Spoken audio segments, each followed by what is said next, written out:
Okay, so I wanted to do a video kind of in response to one of my content creator that I watch a lot of his videos over at Frog Valley Tropical Fruit Farm.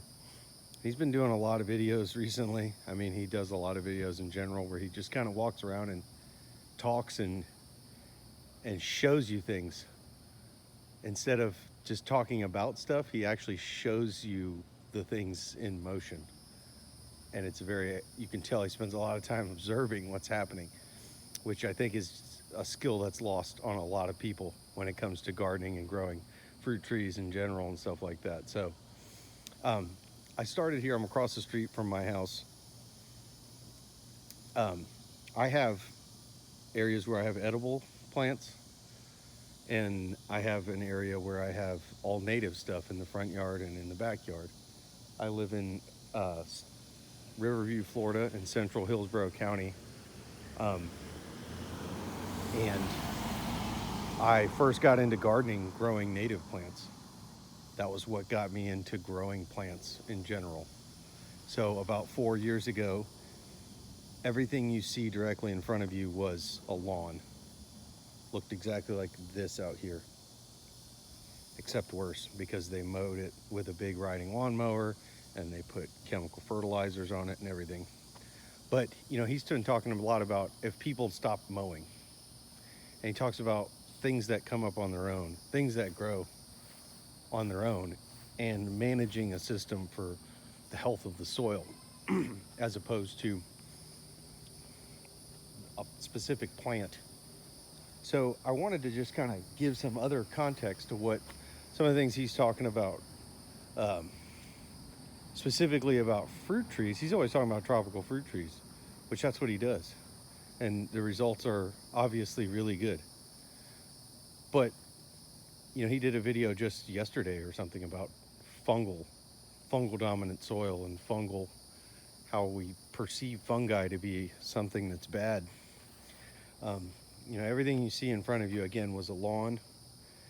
There's over 60 species of native plants here just in this area in the front of the house today, where there was, a handful before. Most of the plants in here were dug up off of construction sites before they were developed. I was in civil construction for a long time, and I made a habit of doing that because a lot of this stuff just gets completely destroyed. So walking up to the front door here, you can see this was a lawn. This stuff just grows. I don't fertilize it. I don't water it. I've watered a handful of times with overhead when we get really dry periods, but that has gone down over the years. So, a lot of these plants, everything that's in here is native.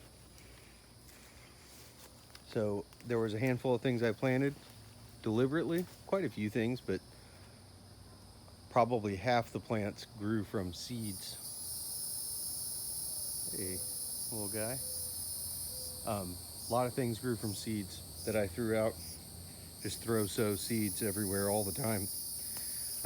And the natural community here that I'm trying to replicate is a hammock. His hammocks are stable. So I wanted to show you this area right here. This was lawn. It's one of the first areas that I put in plants here in front of the house. This area's probably had over the last 3 years, 3.5 years, 4 or 5 feet of leaves put on it as mulch. That's conservatively speaking. Everybody here in Florida, they just rake up all the organic matter that their trees drop and they ship it to the landfill. And it's an absolute disgrace. But you can see this was just grass before, and I planted into it and mulched some.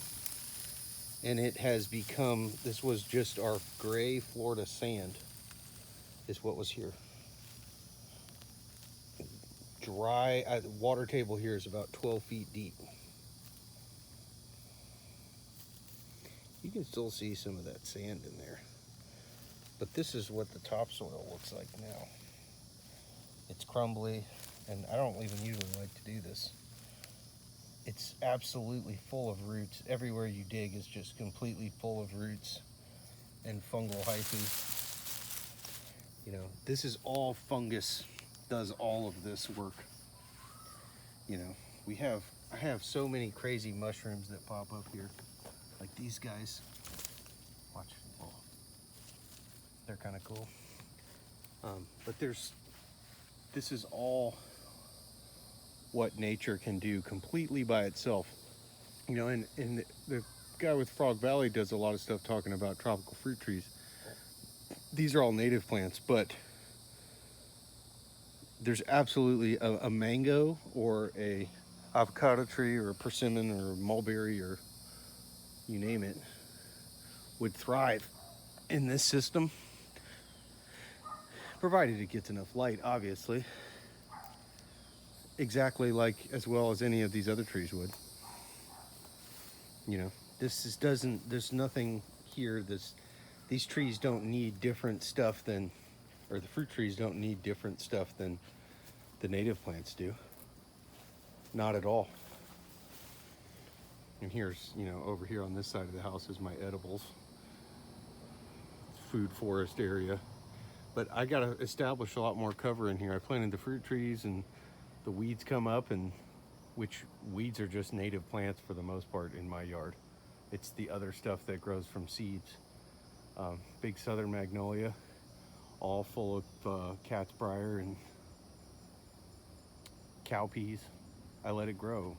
The rampancy is a really important part of soil building. You know, if you tried to maintain this system as only a certain set of plants,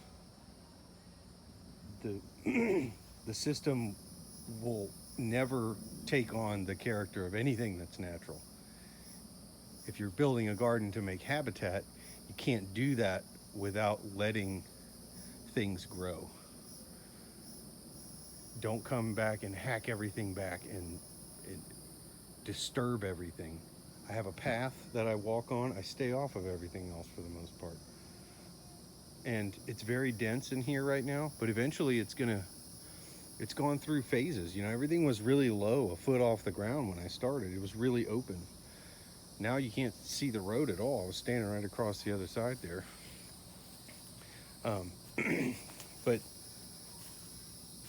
this is what happens when you just leave it alone and you let plants do what plants do. Obviously, yes, I mulch with a lot of leaves. The deficit of organic matter that was in the soil to begin with was tremendous. You know, I live on a scrubby flatwoods that was here before. There's not naturally hammock here, but there is now because I put one here, and it's fully thriving. I could walk away from this and it's going to persist long after I'm gone because it's well established and it feeds itself. There's enough organic matter that things are functioning on their own. You know, and the guy, he always talks about, I can't remember, I don't know his name offhand, but I love watching his videos about how let the nature do what nature does. Let the plants come up. Let the plants do what the plants are doing the work, not you. And I couldn't agree more with that. Like, it's not just the roots of the plants that are the roots of the plants in the soil exudating and doing all that stuff and forming the mycorrhizal associations and all that. Obviously, yes, that's building soil. But this canopy of plants overhead and the microclimate that's made is doing a tremendous amount to be able to build soil. There is so much happening in here that is aiding in the soil building process. The organic matter, it's stable in here.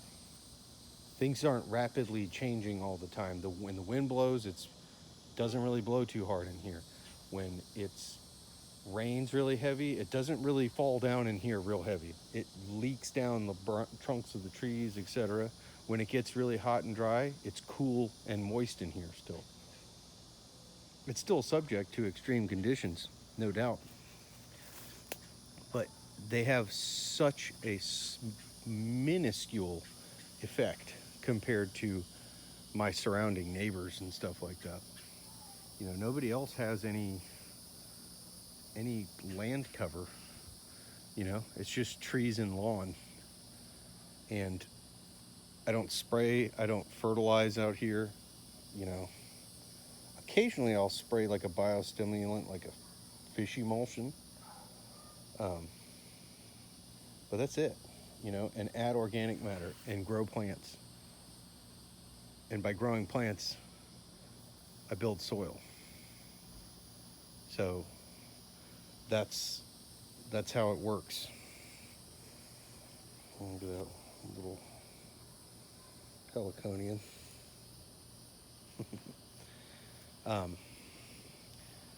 But you know, and again, he's always talking about soil health. The best thing you can do to get the soil healthy is stop poisoning it and let plants grow in it. Again, this is a very fungal dominant system. Even if I take plants that are like grassy type species or species that are adapted to like prairie type environments, they don't do well in here, even if they get a lot of sunlight, because the soil is pretty acidic and it's completely dominated by fungi. So anything now that grows in forested environments, more specifically in hammocks, does really, really well in my garden. I have, again, I think between the front and the backyard, we'll take a walk to the backyard. I have over 70 species of plants that are indigenous to Hillsborough County in my yard. And if you want diversity, that's, you know, can't get much more than that. But, you know, again, this stuff, I'm talking about native plants, but the same thing applies to all of your, what he talks about is his orchard floor. All of this could just be support species for a food forest. I just don't grow fruit trees in here. I like my native plants. I have areas where I grow fruit trees, and I'm trying to establish more of this type of thing, environment around my fruit trees. But, you know, it's taken me time, and watching people like Frog Valley do his thing and explain what he does, and moreover to see the results, right? And he gave me some suggestions or some reading and stuff like that, and I greatly appreciate it. I've been doing this. Again, this was a backyard. There was nothing growing back here 3.5 years ago, other than this oak tree, the laurel oak. There's nothing at all. And now there's an entire community of plants that are all supporting one another. And you know what's interesting about building soil that's fungal dominant and mulching and having an environment like this is that this soil eats organic matter. It because there's so much fungi and well-established fungal network in the soil, you can add and it eats it up an order of magnitude faster today than it did 2 years ago. It's just like it keeps getting faster and faster. The whole organism as a whole that is the soil, you know, the living soil, predominantly fungi, they just break everything down really fast. And you know, these plants don't ever get any fertilizer, you know, and it's like, oh, well, they're native plants, they don't need it. Well, that's just completely not true at all. All of these plants are indigenous to, you know, areas in Florida that have the richest soils of, you know, hammocks that can have upwards of 10-12% organic matter in the topsoil, and ancient fungal networks in the soil. They're areas that have really good soils, really, really good soil. So they need to thrive like this. They need to be happy. They need to have, if you use synthetic fertilizers and you don't let the forest floor environment actually form, you'll never get this. It won't happen. You grow the plant, but it won't be happy. You won't have, these plants don't ever get water. And again, I told you, like, this is the water table is during the wet season is probably 10 to 11 feet down. Coarse sand. So it's very poor soil in terms of moisture retention and nutrient retention. But the mineral component of the soil doesn't really matter as much as the life that's in the soil. That's sort of the agricultural mindset, that you have to have rich mineral soil to grow good plants. But it's untrue. It helps, but it's not true. You'll have to excuse the mess over here, but you know, this is one of the areas I've been growing some fruit trees for the last couple of years, and I've got bananas, I've got a mango, some papayas, mulberries, I got a star fruit, long-tongued star fruit. And the soil in here is, you know, I've mulched, I let the weeds grow, they die back. It's kind of shady enough now to where not much happens in here on the ground level. But, you know, the soil is completely full of roots and worms, and there's all kinds of weird looking mushrooms that pop up back here, you know. And this stuff does get irrigated when it's dry, but generally speaking, it kind of holds its own now. But, you know, I want to, I chop and drop everything. I just let stuff rot on the ground, but I need to get more in the way of ground cover. I need ground cover in here. And Frog Valley has inspired me to do that. I'm starting to let some of these, I'm just kind of letting what's growing right now just continue to grow and just see what happens. There are some things I don't like. I don't like Bermuda grass because I have I have my native area. The Bermuda grass becomes really hard to manage, in the sense that it bothers me. It's not logical. It doesn't really hurt anything. It's just something that's just me. But you know, this plant right here, Biden's alba, this is your friend. This is not a weed. This is your friend, okay? Let this plant grow. This is a native plant. It's one of the most important pollinators in the state of Florida. It blooms when it is a source of nectar when nothing else is. So, yeah, I just wanted to, I'm gonna start making some more videos talking about some of this stuff, but the guy at Frog Valley, he inspired me to do this video and kind of give it maybe a little bit of a different context for some other people that may not believe what he's talking about, but it's 100% true. Plants grow themselves. These plants don't compete with each other. They actually like to be with each other. The reason that they're thriving is because all the other plants are there. And just because these are native plants doesn't mean that if there were fruit trees mixed in here, they would thrive just the same, provided they get enough light, obviously. Light is something that plants can compete over. But nutrients, and there's a trade-off. You know, plants like to be with other plants. So just remember, weeds are a social construct. They're not real. They're only in the eye of the gardener, in the mind of the gardener. So, have a good night.